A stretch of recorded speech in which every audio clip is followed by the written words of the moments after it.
Balik lagi di Automotive. Nah teman-teman, kali ini kita mau review Wuling Convero 1500cc yang manual. Jadi kita sekarang mau kasih tahu ke pemirsa Automotive gimana performanya mobil ini, terus seberapa lega di dalam, dan apakah mobil ini masih worth it kalian beli di tahun 2020 ini, karena ini tahun 2019. Di harganya yang sekitar 150 jutaan, gimana sih performanya dibanding pesaing-pesaingnya? Yuk kita cek video ini di Automotive, let's go.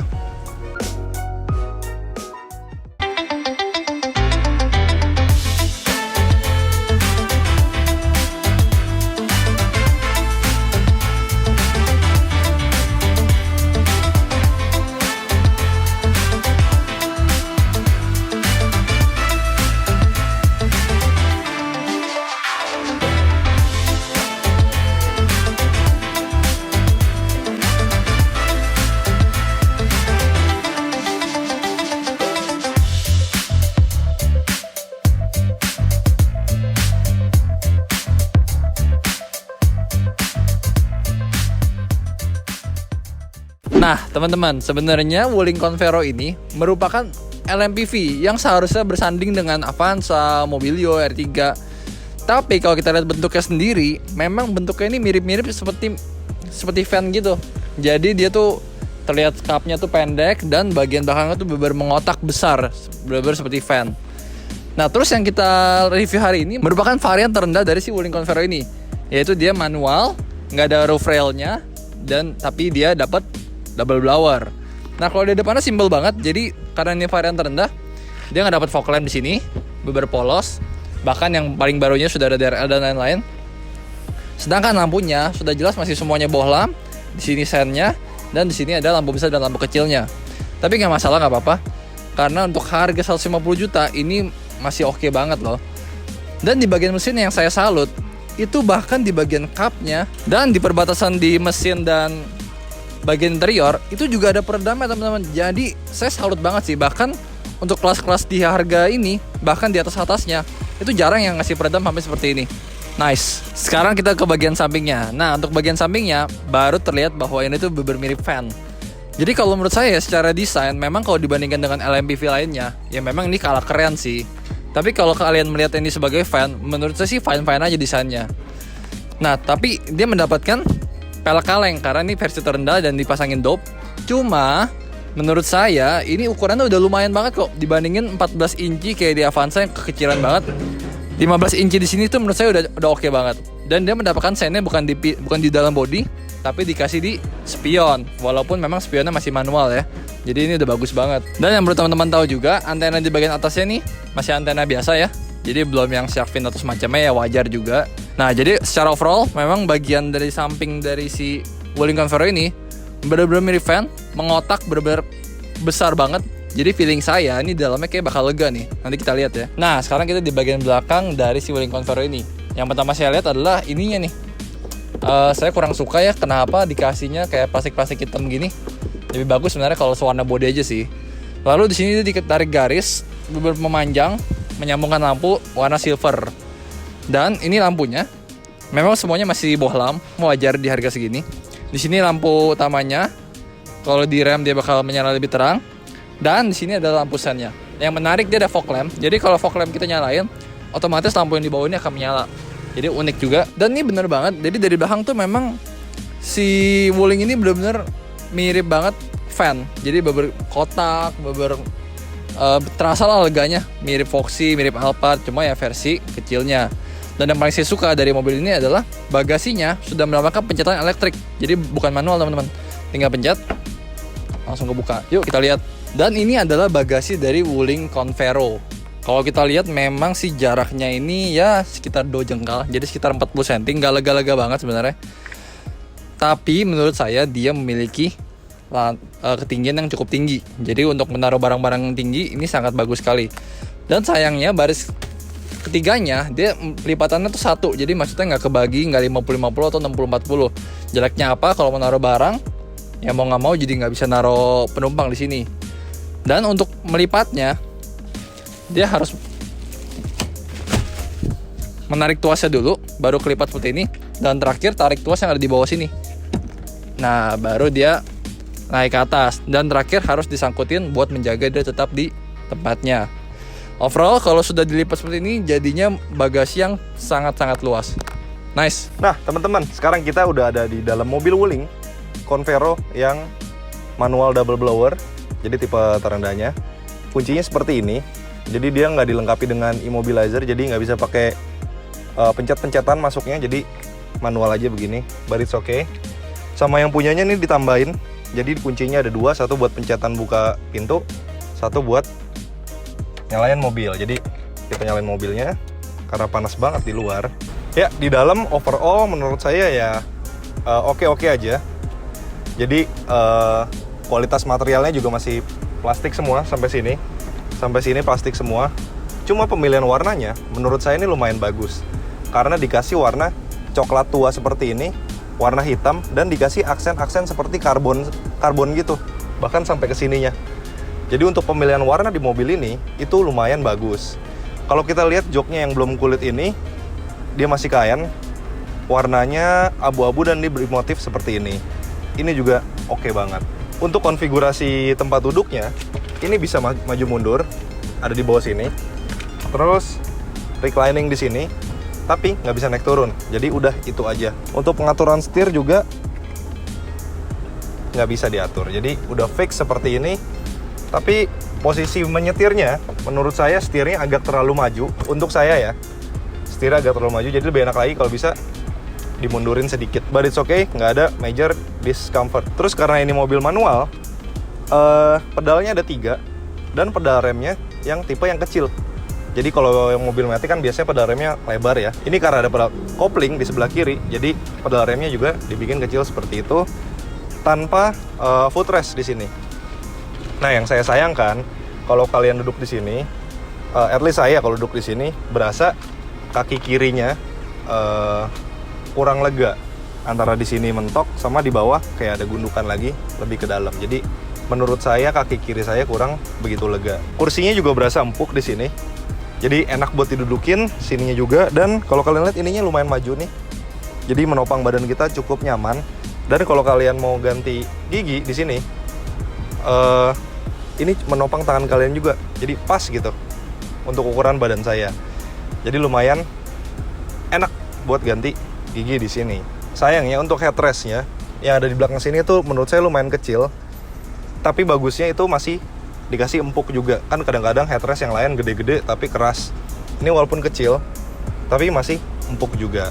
Nah, sekarang kita lanjut ke ini radio ya. Berarti di sini nggak bisa taruh CD, nggak bisa taruh kaset ya, zaman dulu banget. Kabel aux juga nggak bisa colok. Jadi cuma ada kabel USB di sini mungkin buat ngecas sama radio di sini. Beda sama tipe-tipe yang tertinggi.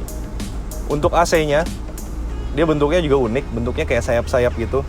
Kayak lambangnya dia kan kayak semacam burung. Nah, ini bentuknya sayap-sayap sampai ke sini juga. Kalau kalian lihat di tengah sini, ini ada jamnya, unik banget. Jamnya juga nggak kelihatan jelek, ini kelihatan lumayan bagus, kayak ala-ala mobil Mercy gitu. Dan yang saya suka, ini tuas transmisinya di sini, ini menurut saya bagus loh. Jadi dia dikasih krom-kroman seperti itu, dipegang tuh rasanya seperti karet. Dan ini dilapisi kayak semacam plastik bening gitu. Jadi kelihatannya lumayan bagus untuk dilihat dan enak untuk dipegang. Nice buat Wuling Convero. Di sini juga ada colokan 12 volt power outlet. Kalau kalian lihat ini mobil gede, enak untuk dibawa jalan keluar kota.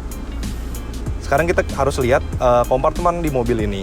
Karena kompartemen di mobil ini di tengah dikasih 2 cup holder yang cukup besar dan lega. Terus di tengah sini walaupun nggak ada armrest, dia dikasih kompartemen juga, jadi gede. Bentuknya letter L seperti ini. Mungkin bisa taruh botol yang lebih gede di sini, dan di sini buat taruh tempat, mungkin taruh duit juga bisa. Di sini juga dikasih kompartemen terbuka, lumayan lebar, mungkin buat taruh koin. Kalau kalian lihat di pintu masing-masing juga dikasih tempat taruh koin juga. Sayangnya door pocket di sebelah sini dan sebelah situ itu menurut saya agak kecil, nggak gitu besar. Jadi barang nggak begitu muat banyak, mungkin barang-barang kecil masih bisa.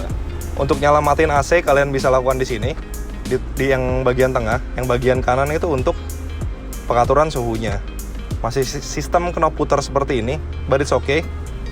Karena mobil di harga segini, jadi begini aja udah lumayan bagus. Karena ini yang tipe terendah, jadi pengaturan kaca spion samping kiri dan kanan itu masih manual. Jadi walaupun kaca di sebelah sini udah full auto, atas dan bawah, tapi kacanya masih manual. Jadi kalian kalau mau ganti harus goyangin sendiri. Yang ribet yang di situ kali ya, harus pakai voice command. Voice command-nya orang di sebelah. Juga kalau kalian mau buka tangki bensinnya itu bukanya di sini, ada pencetan.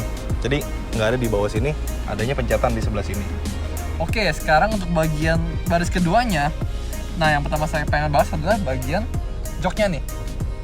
Jadi joknya ini seperti yang tadi sudah Randolph bilang, dia memakai jok fabric abu-abu.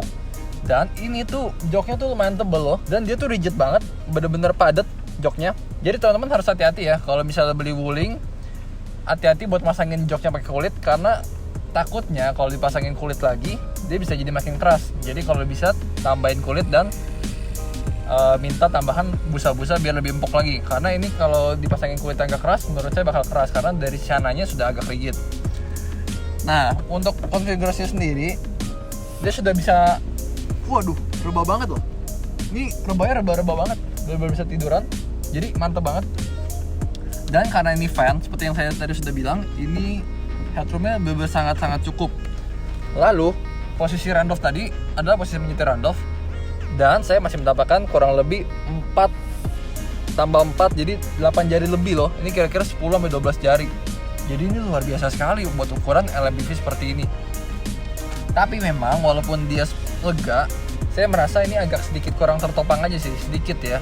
Jadi kalau bisa lebih tinggi mungkin bakal lebih menopang lagi. Tapi it's okay karena saya bisa masukin kaki ke bawah. Nah, untuk maju mundur ya, dia paling maju seperti ini. Nggak jauh banget, cuma beda sekitar 5 cm kali ya. Jadi posisi mundur segini, posisi maju segini. Dan walaupun posisi maju pun, dia tetap mendapatkan legroom yang sangat-sangat cukup. Namun kekurangannya adalah, pertama dia nggak ada armrest. Nggak apa-apa juga, saya maklum. Tapi yang saya kurang suka adalah dia nggak mendapatkan headrest. Sayang kan, mobil LMPV tapi nggak ada headrest di bagian tengah. Jadinya kalau ke tengah, dan dia juga ada gundukan yang cukup tinggi. Sayang banget. Andai dia rata, mungkin dia bakal jadi jauh lebih bagus dibandingin Calya. Nah, mau nggak mau mesti begini sih. Tapi setelah saya coba, memang joknya dari si Wuling Convair ini lumayan tinggi. Jadi walaupun dia nggak ada headrest, ya masih oke lah. Secara kompartemen pun nggak jauh beda sama yang di depan. Memang bagian sebelah kanannya menurut saya ini cup holder agak kecil ya, nggak gede-gede banget.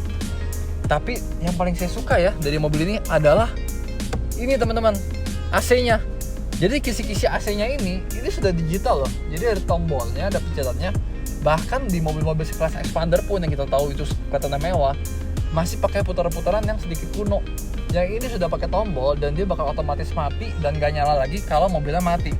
Jadi bagus banget, nice. Untuk baris ketiganya teman-teman, nah ini posisi paling maju nih. Jadi saya tadi udah coba banyak konfigurasi, ternyata mau nggak mau bagian keduanya harus paling maju dan agak tegak. Baru kita mendapatkan legroom sebesar 4 jari. Ini baru saya dudukkan dengan nyaman. Kalau dia paling mundur, tadi udah bermentok, berkena kaki. Apalagi kalau ini direbahin ke belakang, itu udah nggak enak banget. Bahkan saya nggak muat. Kalau seperti ini saya bisa duduk dengan baik. Lalu untuk topangannya sendiri, wajar sih, mungkin ini kayak Avanza ya. Jadi dia nggak terlalu spesial, tapi juga nggak sampai jongkok-jongkok banget. Dan yang saya suka dia mendapatkan headrest yang sangat-sangat lebar dan proper. Enak banget disandarinnya. Tapi handrest di sebelah kirinya ini nggak ada cup holder dan agak kecil sih, walaupun bisa menopang dengan baik. Tapi saya agak kurang suka aja sih karena kekecilan, karena di pesaing-pesaingnya itu mostly pada lebar-lebar semua. Tapi plusnya apa? Dia memberikan ruang lebar yang sangat bagus. Dan yang saya suka lagi adalah saya jarang nih bisa duduk di LMPV, tapi kepala saya bener-bener masih ada 3 jari, 4 jari. Biasanya kalau saya di LMPV pasti ada sedikit mentok, pasti rambut saya udah mulai kena ke headroom.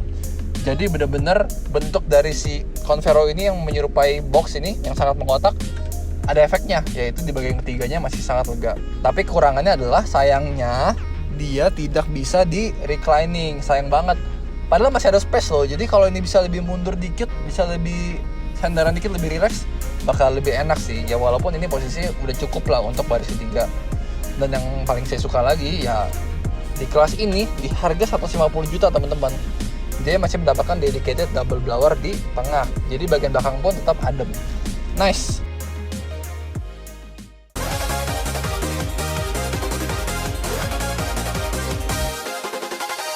Oke teman-teman, sekarang kita mau review driving experience dari si Wuling Convero ini. Nah untuk pertama visibilitasnya dulu.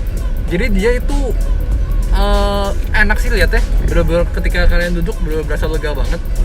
Terutama karena jendelanya ini yang cukup lebar banget malah, bener-bener tinggi banget. Jadi berasa lega banget di sini.